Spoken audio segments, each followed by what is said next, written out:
Hi everybody, today I'm going to introduce you guys to reverse engineering on the Windows system. So reverse engineering is a universal thing that can be done on any system, like for example Linux or Mac OS X and many other systems like phone systems as well, or embedded systems. It's the process of actually looking at the code or system embedded binary or stuff that we can actually look back into the source code as is how it works. So reverse engineering works in a static and dynamic way. Dynamic way is meant if you uh, run a program, right? If you run it, you can look at the active code as how it works and set specific breakpoints to look at how specific memory pointed addresses work or how specific functions start at this point or this point. Basically, that's like dynamic reverse engineering. So static reverse engineering is if you just look at the code of the binary or program and just analyze it but don't really run it live. So that's how it basically works. So those are the registers basically which are used if you debug or look at the code with a debugger overall static way as well. If you like, for example, stop a program, it can be also in a static way that you look at code. So the accumulator here, as you guys can see, or overall the registers here, as you guys can read here, they are segmented in 64 bits, 32 bits, 16 bits, 8 bits, and 8-bit low. Register opcode, like assembly code. So the thing is, like, in older systems back in time, we will have actually 8 bits, 16 bits, and so on. But now in modern systems, like Windows spec or Linux system, 64-bit is most commonly used, especially in 2023. But some systems still use 32-bit. So, for example, 32-bit, the maximum RAM which this bit can use is like 4 GB RAM, which it can allocate. I will actually talk more about the memory later about that. So the RAX register or all the others, RBX, RCX, RDX, have the specific name. They are all the same function, but it's segmented in different bits, as you guys can see, and they have different instruction names as how they look like. But accumulator, for example, is used to return values.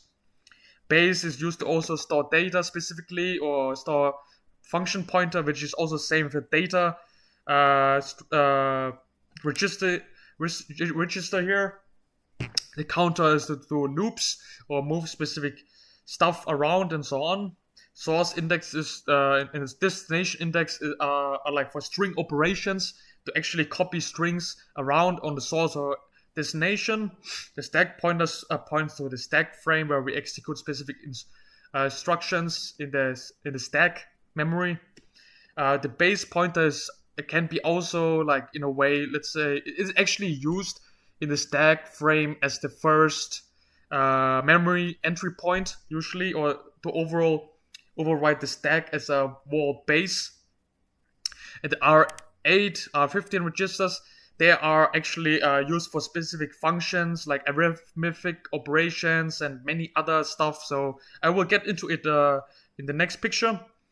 And the instruction pointer is used to actually execute the control flow of the assembly code, or when you debug a program. So this is like exactly at what instruction next you will execute or how it will run basically. So that's how these registers are used. They're also called general purpose registers basically.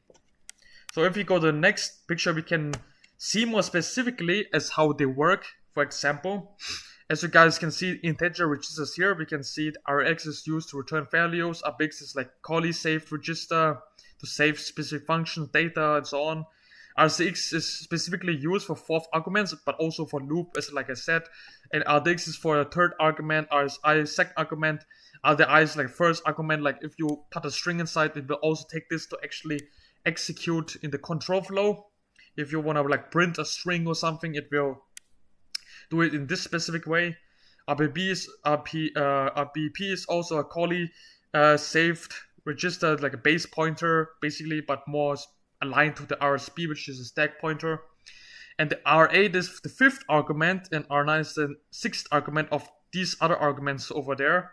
And R10 is like a scratch register, R11 is like also one, and the 12, 13, 15 are like the call save registers, which also save stuff. And anyways, they all have the specific functions, but they don't always work the same if you debug a program. So you need to actually understand more specifically the whole package as how assembly code works on the as a machine code, basically, right? But for example, data movement is used to actually move data code around on the memory. And conditional moves are like moves that are made. For example, if this is like that, then this should happen in this kind of sense, right? And the control transfer, with this you can actually jump or return or move around specific memory and just control your flow in the program or memory and do specific advanced stuff about moving around. And the arithmetic operations are all the mathematical operations like add, subtract, multiply, divide, and so on. And then we have also addressing modes, which are used to also put values specifically inside the registers or move specific stuff in other registers and do this specific kind of stuff. As you guys can see, there's 4 segments of it: displacement, normal, immediate, indexed, and so on. And the instruction suffixes, as we can see here, are like, for example, for byte it's like 8 bits, word is like 16 bits, long is like 32 bits, and quad is like 64 bits. So one byte is 8 bits. That's how you guys need to address it and understand, basically.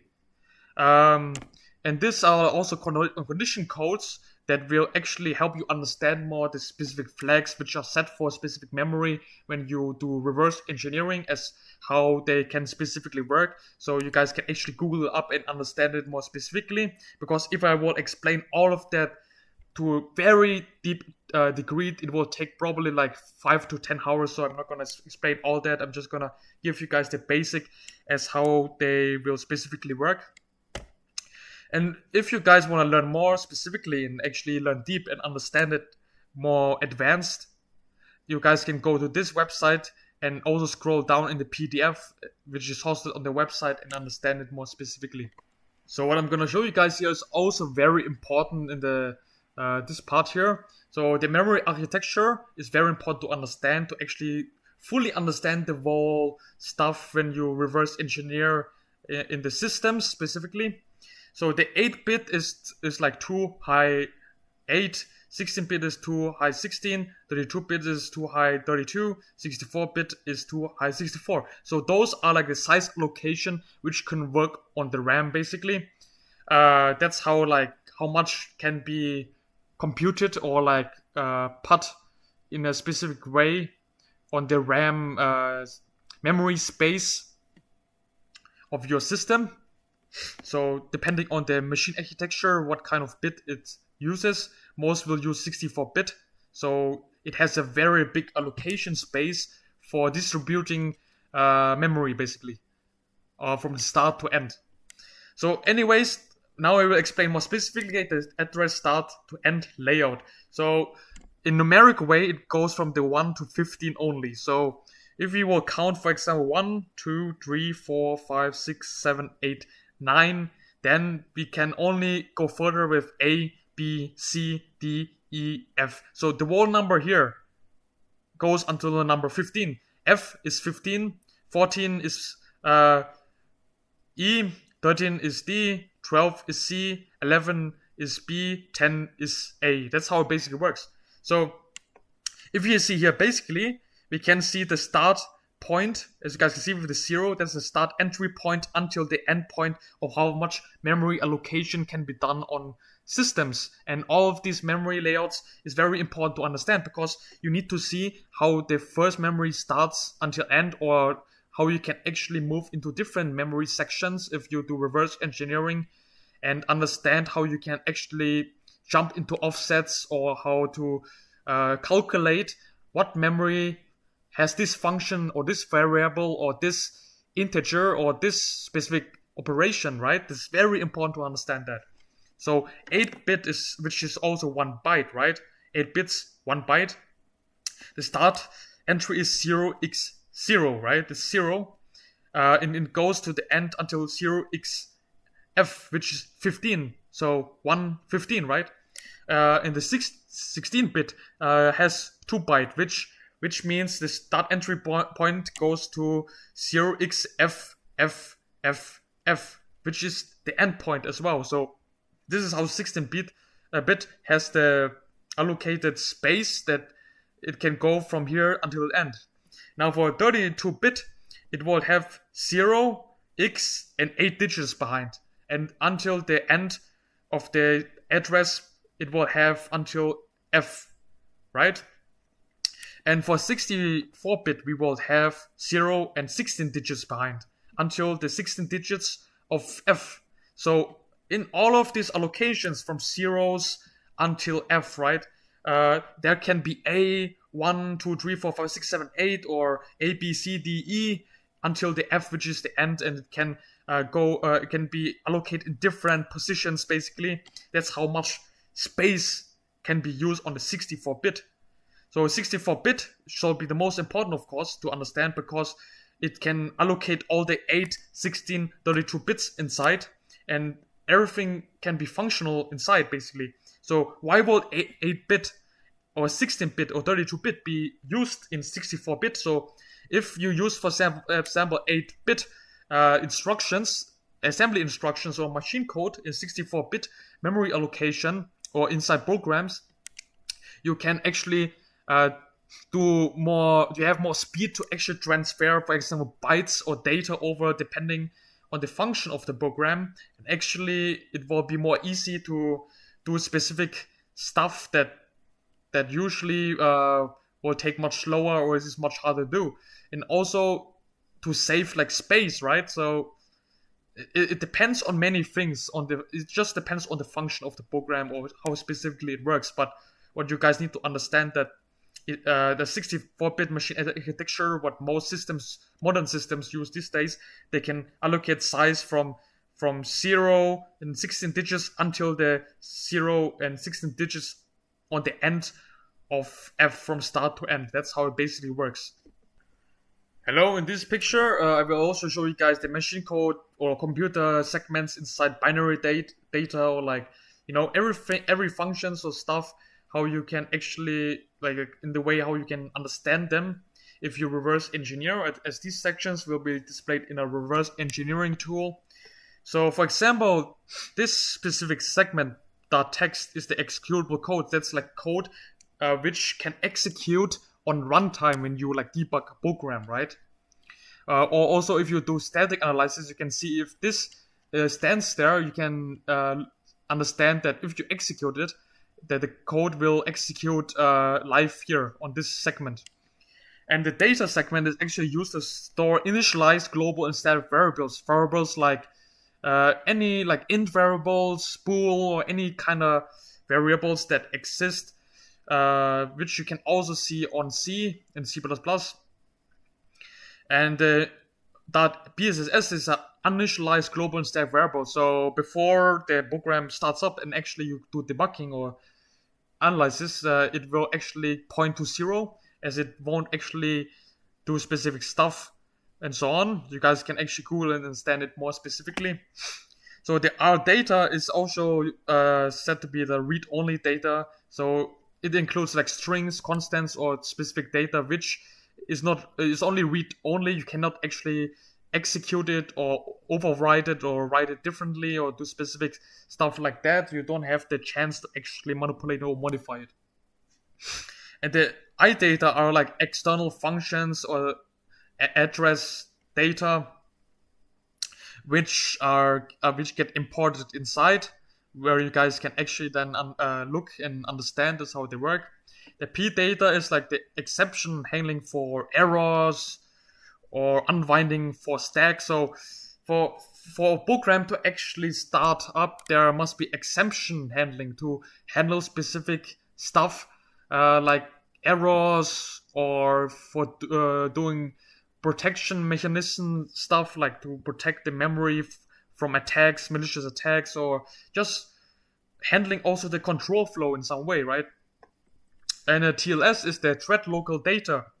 It's unique for each thread. So if a program runs, it runs in a process, and in a process there's like multiple thread inside, multiple threads which also work concurrently inside the process itself, like PID or the process identifier or the overall the process needs to be started up, that it can even run runtime on your system. Without a process you cannot even run, and the threads help the process to run more specific smaller stuff, and they are segmented in TLS thread local data basically.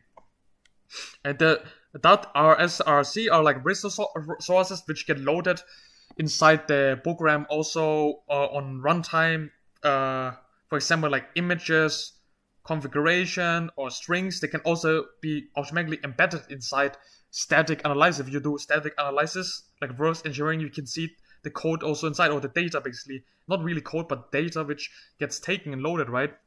That relog is this specific segment relocates different memory addresses to base addresses when the file is loaded runtime. Basically, that's how it basically works. And that SX data is like has something to do with information related to structured exception handling stuff. So it has to do with exception handling, is how it works, or how what specific condition is made there, right? So there's like data inside which gets attributed to this specific stuff. So those are like just the simple and basic stuff that you guys need to understand, the segments, so you can reverse engineer and actually disassemble or decode and look at all the data if you reverse engineer like a binary or software or program, right? So in this video I will also introduce you guys to stack and heap memory layout, because it's very important to understand. So first of all, as you guys can see here, the stack and the heap are in a memory layout way, so they work in the same memory architecture. But the only thing is the stack, it usually starts at the lower address, as its normal standard way always moves, because it moves always and allocates itself to a lower address when it executes specific function or calls or local variables. And the heap basically, it grows upwards.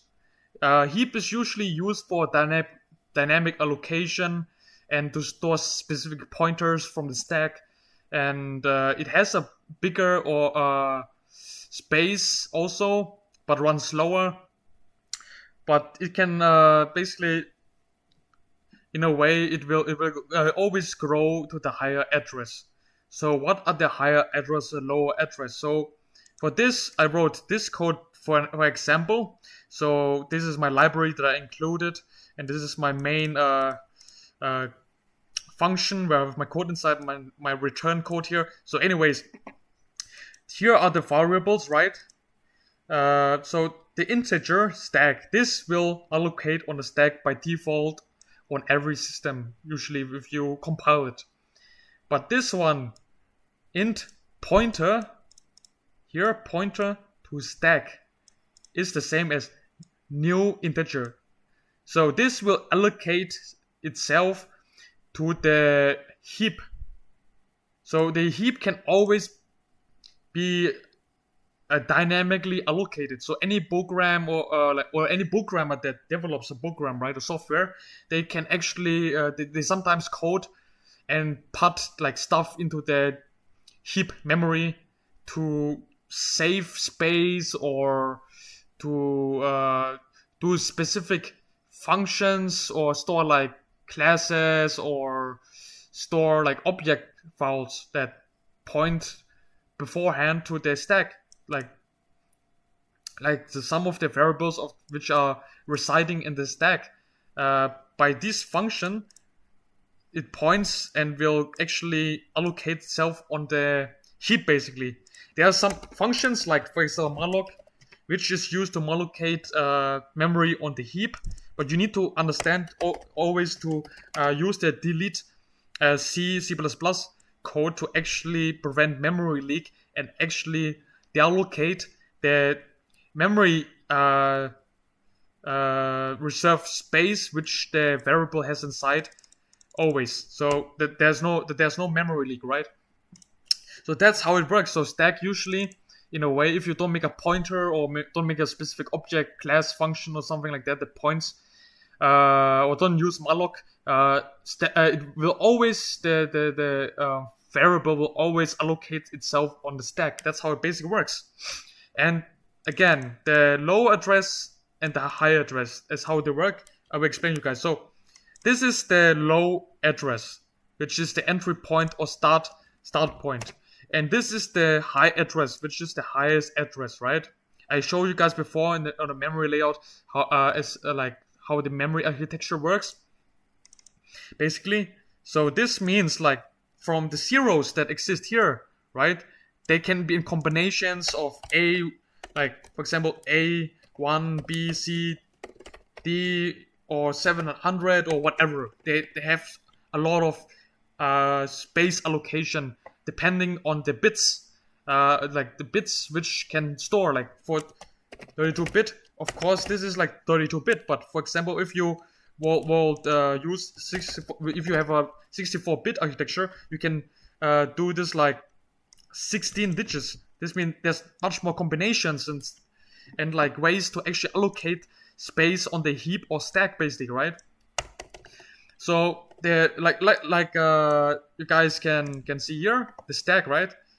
It will allocate the zeros, right?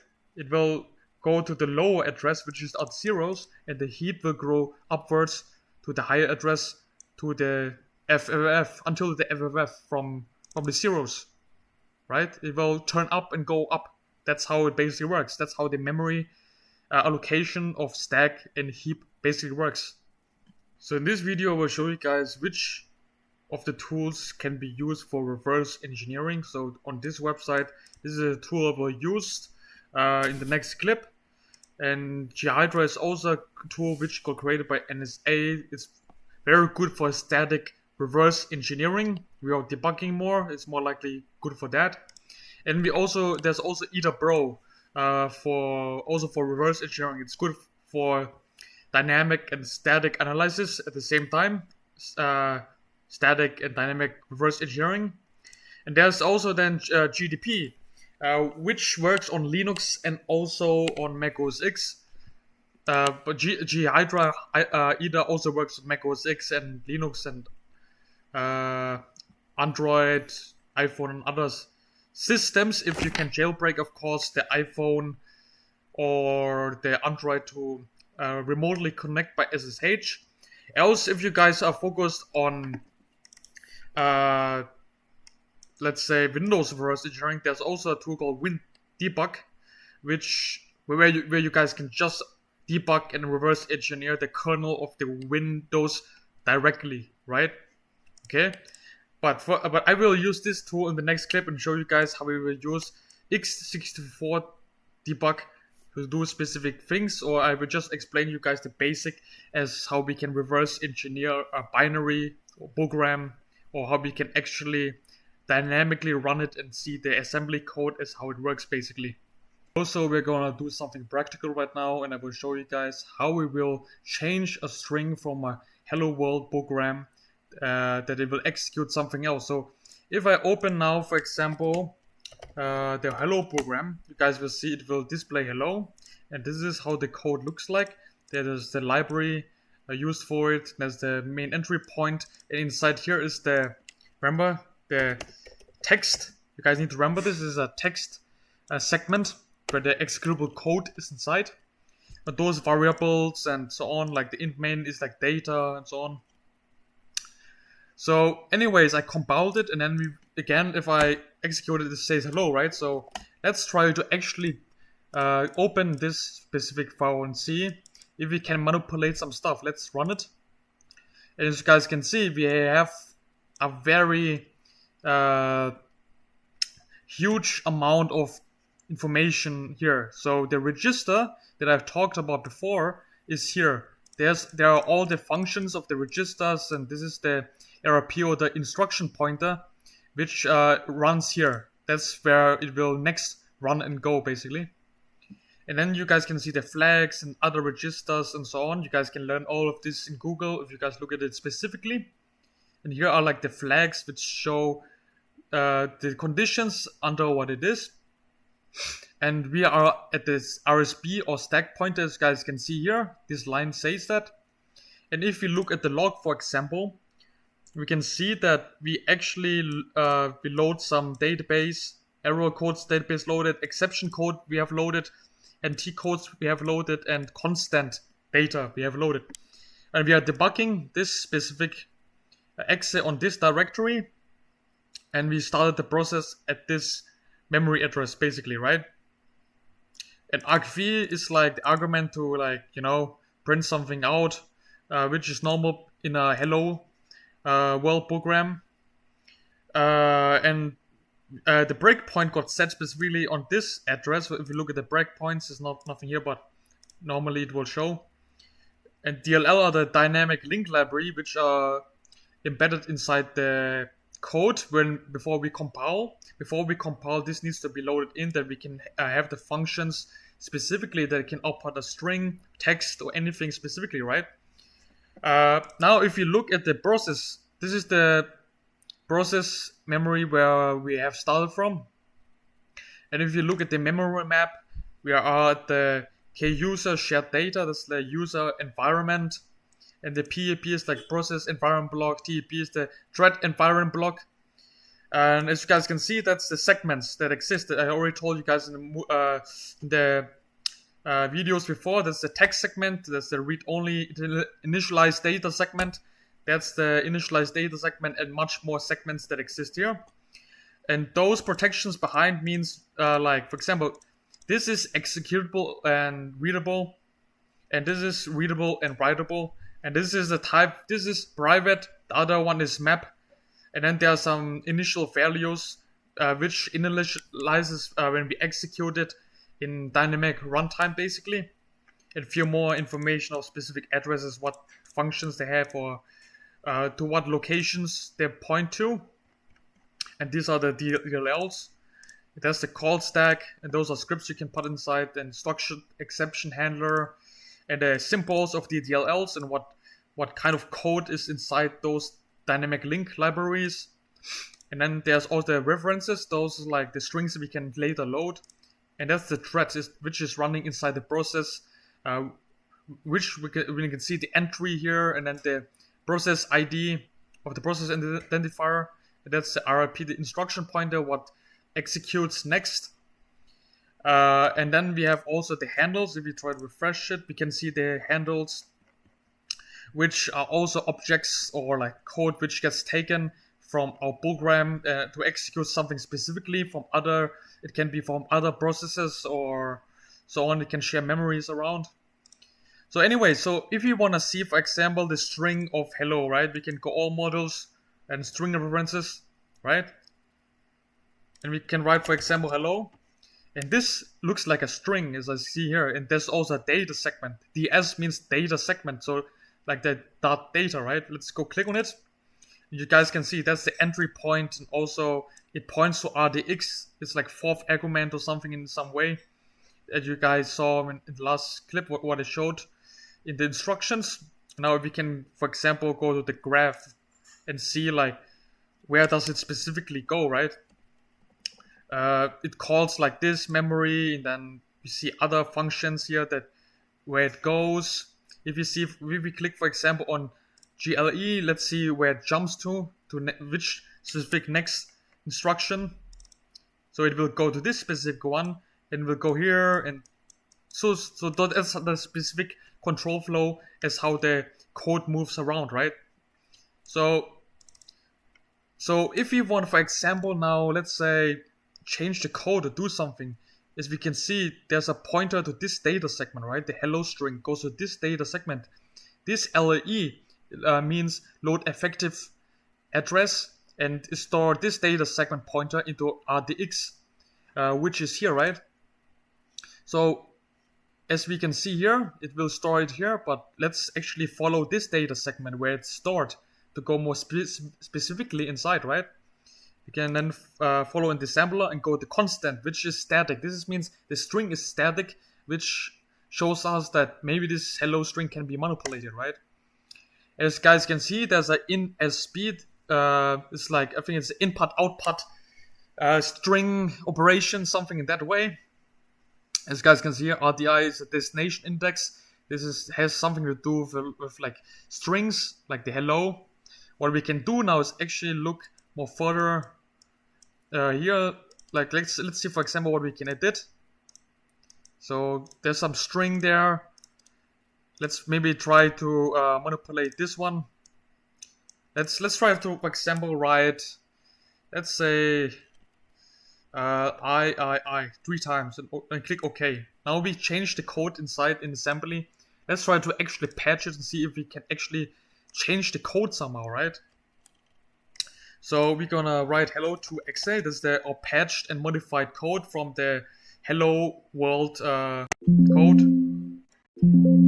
And we change it now. Let's try to actually execute it and see. And as you guys can see, it does HELLII, but we still did modify like the hello is, the O is like remove. What can we do actually to change it differently? So let's actually try to deselect all and change it back, and then we gonna do edit this one, and then we're gonna do let's say maybe just I one time. Let's see what it does if we patch this one. Hello to.exe. Okay, desktop, save it there, and let's see what it does this time.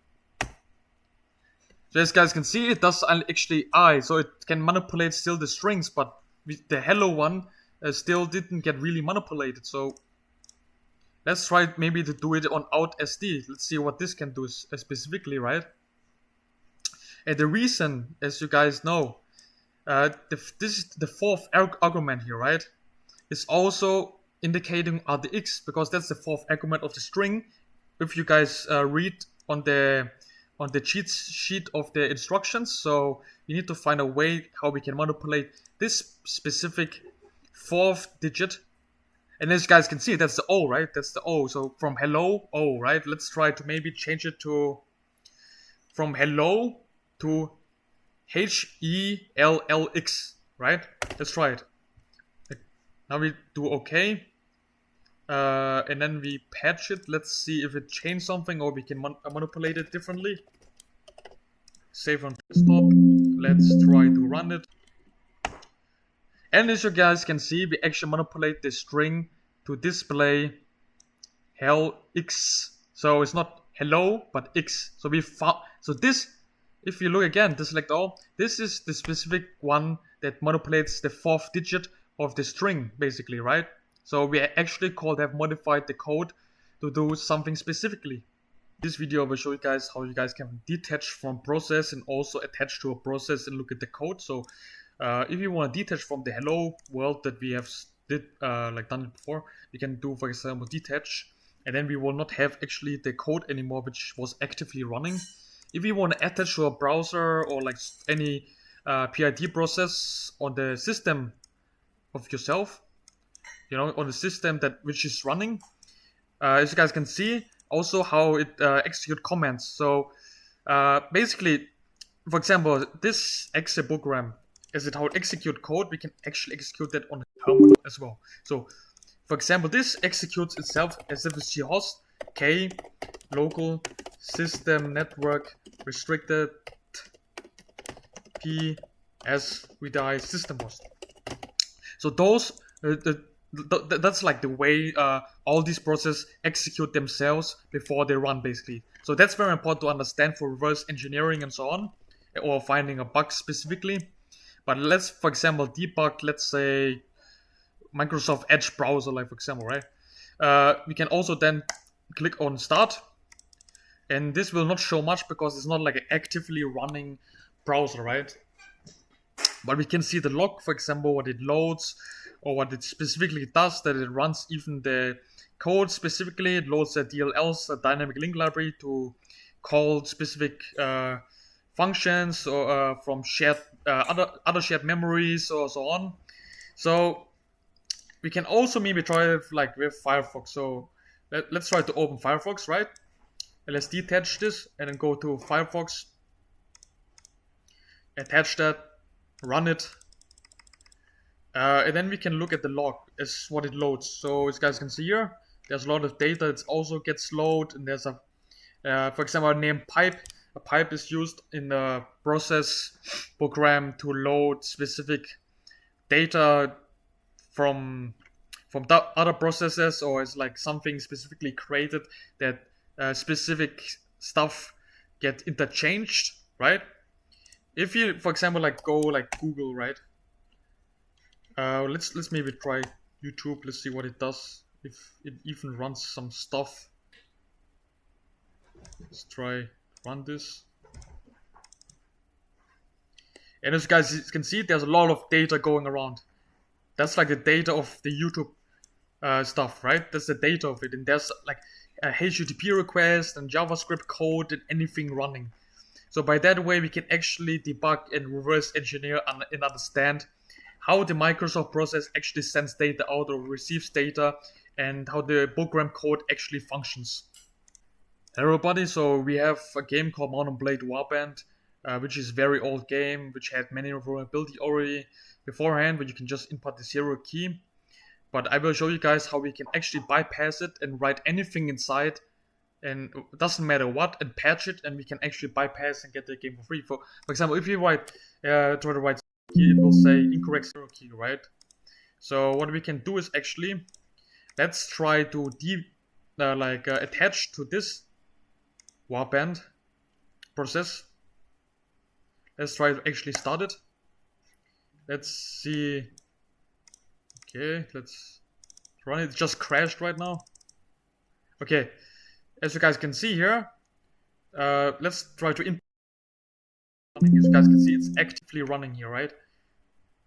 It's actively running in the dump. This is also the hex dump, and this is the active running data, as we can see in the log file here also. Like if you try, for example, to write AA inside, right? It will show incorrect 0 key, right? And then it will send some request out here, as we can see, and do some specific stuff and use some DLLs to input it for validation, right? So we will now actually search in all the modules the string references. So this will take some time until it loads. So if we loaded the data strings, and let's try to see something with a 0 key as we have typed it in, and it says like incorrect, right? Let's try incorrect 0, incorrect. Is there any data with incorrect or something? Let's try 0. You can see here 0 key input and stuff like that. 0 key already used. So what can we see else? Serialized. Let's try UI, or let's try activation, if there's any activation. Oh, as you can see, there's like a code section. It says for us to activate. So it says if we move in this one, we can activate the 0 key basically. So let's go to the graph, and here we see an instruction which actually declares if we successfully enter the key, we have activation successful here in this block. Else we will have activation denied, or some other specific function that won't actually let us inside, like incorrect serial number. As you guys can see here, incorrect activation code, incorrect serial number. So this means jump not equal, right? Jump not equal goes then to this one, to the green one here, and the red one, it doesn't go here. That's what it basically means. So we can assemble this one, change it from jump not equal to jump equal, click OK, and let's try to patch this file. We will also need to go to the directory specific to the location of the a game file, we will need to write warband, let's do 3 exe, and if we go to the directory and run this administrator, this one, let's see if we can just write anything inside and still get game activated successfully. And now we have the game has been activated successfully. So now we actually activated the game and cracked the game. That's how it works.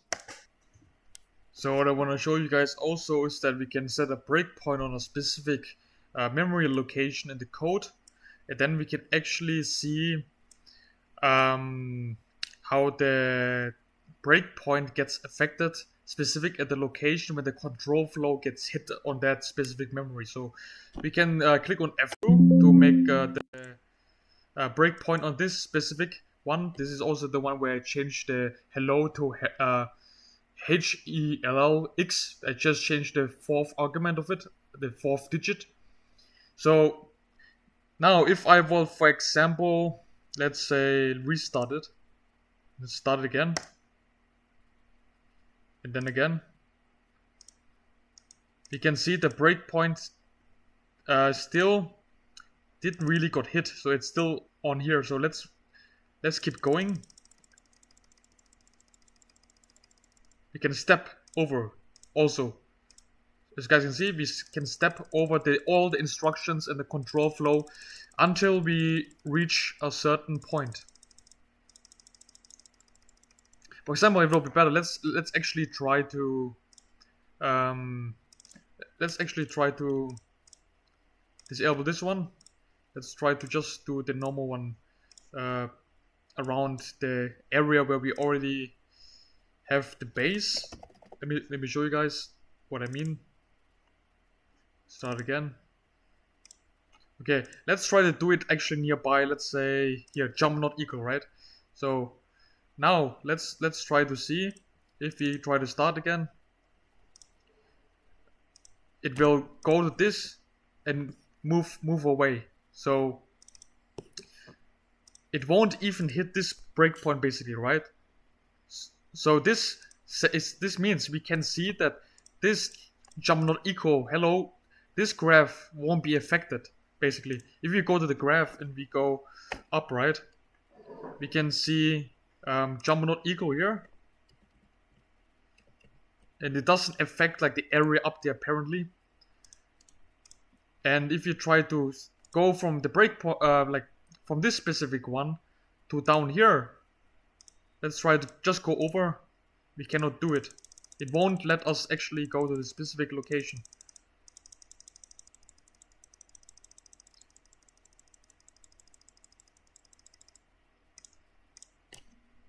So this specifically means this breakpoint won't actually get hit. But if you like disable it, and let's try to go, for example, to jump, let's try this one. It doesn't work as well. So this means that the specific instruction, let me show you guys. This one gets executed before everything else. This one gets called, and then we land in a different position. So if we do add and keep going, so this means this specific one first calls this and then adds this, and then it goes to a different location, right? So if we can see only 2 times the if we step over or like step into 1, 2, and then we are at a different location, as you guys can see here. So at this specific breakpoint, it goes actually. It doesn't go just forward in other locations, like as I have shown. So in this way, we can actually see the control flow as how it actually executes, or as how it actually follows the way of the memory, basically.